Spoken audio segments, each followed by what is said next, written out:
Hello again, and welcome to another installment of our online children's message. My name is Pierce Fetters. I head up the family ministries here at the Chicago Temple, and it is so good to have you with me this morning. I hope you all had a wonderful week. And for today's lesson, we're looking again at some more of the stories that follow Easter, so that follow Jesus' resurrection. And this story tells of more witnesses who saw the risen Jesus. So on Easter Sunday, the story was about Mary Magdalene, who was the first person in the gospel to see Jesus after he rose from the dead. Now today's story is about the other disciples who saw Jesus later that same day. Cleopas and another disciple entered the house where the other disciples were staying, eager to tell them about seeing Jesus on their way to Emmaus. But they quickly discovered that everyone was talking about Simon Peter seeing him too. As the people talked excitedly, Jesus suddenly stood in front of them. "Peace be with you," he said to them. Despite all their stories about seeing Jesus, they were scared and frightened and wondered if they were seeing a ghost. Seeing their faces, Jesus asked, "Why are you surprised? Why are you uncertain? Look at the scars on my hands and feet. It's me. Touch me. You can't touch a ghost." Jesus showed them his hands and his feet. Because they still seemed a little uncertain, Jesus said, "Get me something to eat." Makes sense, because I guess if there are ghosts, they don't eat. Someone handed Jesus baked fish, and he ate, just like any person would. So again, proving to the disciples, he's not a ghost. "Remember what I said to you?" asked Jesus. "I said that everything written in the prophets, the books of Moses, and in the Psalms would come true." Then they began to remember what the prophets had said, what Moses had said, what the Old Testament had said, and their hearts were open to what Jesus was now telling them. "It is written that the Messiah, the Christ, must die and will rise again on the third day. After that, a message of change of heart and forgiveness of sins must be preached. And you are the ones to do this all over, beginning in Jerusalem.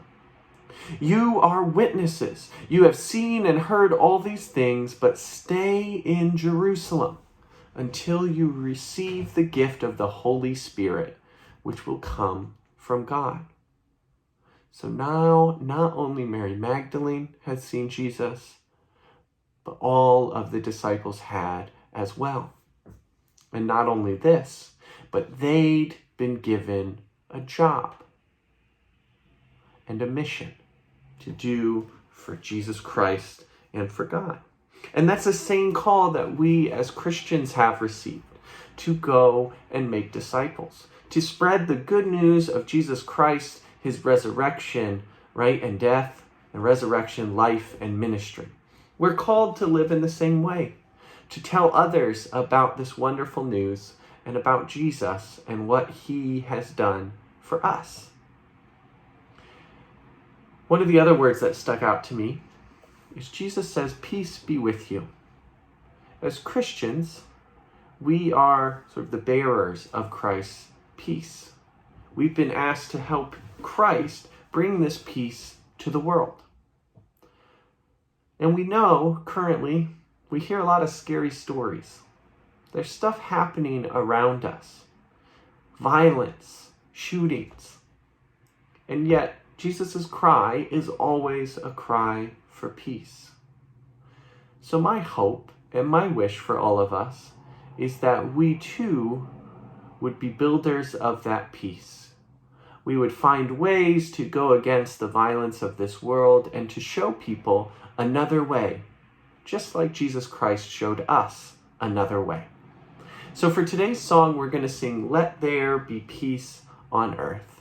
And I hope you'll sing along.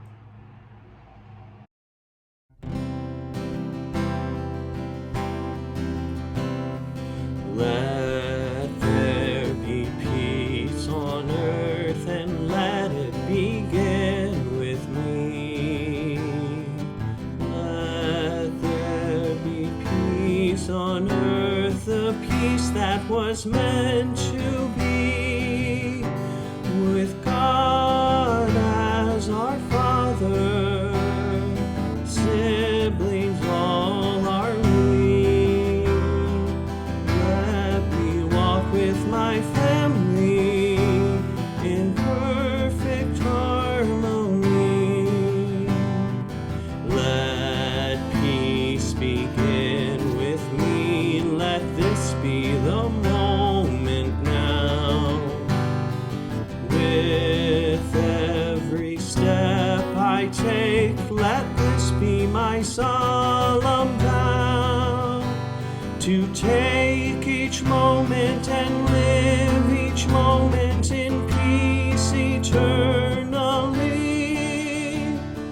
Let there be peace on earth, and let it begin with me.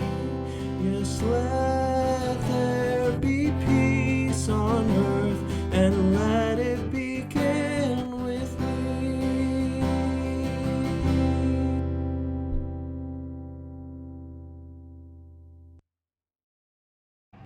Thanks for joining me for another children's message. I hope you all have a wonderful week. I'm praying for you, and I'll see you next time. Have a good one. Bye.